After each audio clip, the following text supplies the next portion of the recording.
is really about how we can become respected within our industry and provide the best service possible.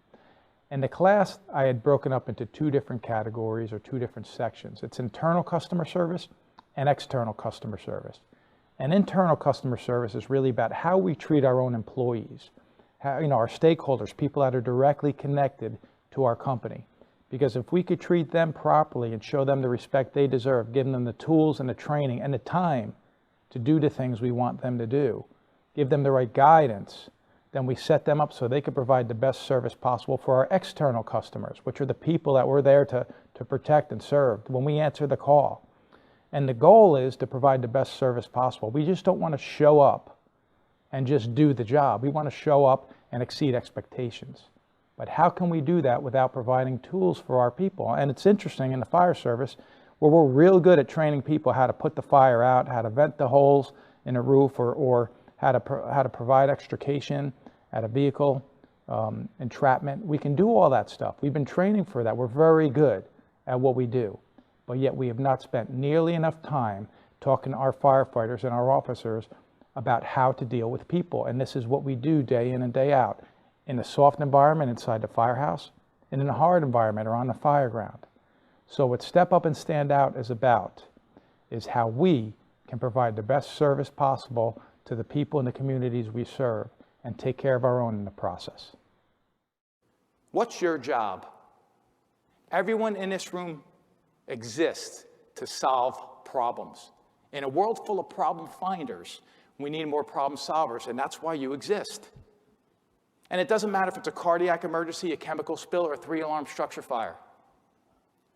We exist to solve problems, and it's not their problems out there that we're here to solve. It's our problems because we chose to inherit their problems as our own when we took our oath. It may be their structure that's on fire, but it's our structure fire. And how could we solve the problems out there if we can't even solve problems within our own stations? How do you motivate someone who doesn't want to be motivated? Here's my take on it. I'll give you the time, the training, the tools, the guidance, the support, and the environment that you need to succeed in. I will give you that. But I can't give you the heart. That's something you need to bring to the table. Vincent Dunn said, it's better to be lucky rather than smart, but if you're smart, you have a better chance of being lucky.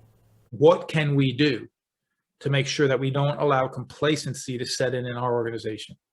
Because complacency kills. Let me say that one more time. Complacency kills. See, we have to do a better job of preparing our team members for success. Because if we don't prepare our team members for success, we're set up for failure. We're set up to have a team of people who feel unnecessary pressure, because you know what pressure is? Pressure is the uneasy feeling that you have when you're unprepared. I'm talking about ownership mentality, which is the complete opposite of something that I think is plaguing society today, which is entitlement mentality. Would you agree with that? So I want you to repeat after me. I will never walk past a problem that I can solve. Never walk past a problem you could solve. Because if you do, you are allowing complacency to set in, and complacency is the enemy. That symbol on your chest, the one that we all wear so proudly, outsiders don't know the history and the traditions behind that symbol, but they do know it means fire department.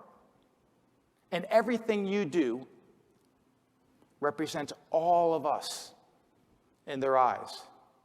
It's your choice. So make good decisions and be a leader. And in case you haven't figured this out yet, every one of you are already leaders, because rank means nothing to a person who dials 911. And that symbol doesn't define you as a leader. Your actions define you as a leader. And fancy titles and bars on your collar don't define you as a leader. Leadership is determined by the amount of people you inspire, encourage, motivate, help, and serve. One of the most impactful things that I heard him talk about today dealt with expectations. He talked a lot about expectations, but one thing in particular he said is that people will rise and fall to meet the level of my expectations. So not only is it important for me to lay my expectations out early to my crew, but to hold them accountable for up to those expectations throughout the time that I'm with them. I always take something out of every session that I get, and I think out of this one, what I learned was different ways to build morale. Building morale as a young officer can be sort of difficult because you haven't necessarily been through all the toughest situations that somebody with 20 or 30 years experience might have gone through, and so sometimes you get sort of caught not really knowing how to handle different situations.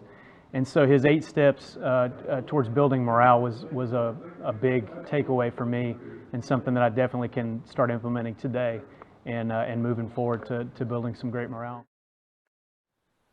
Now you know what to do. But what you need to do now is act.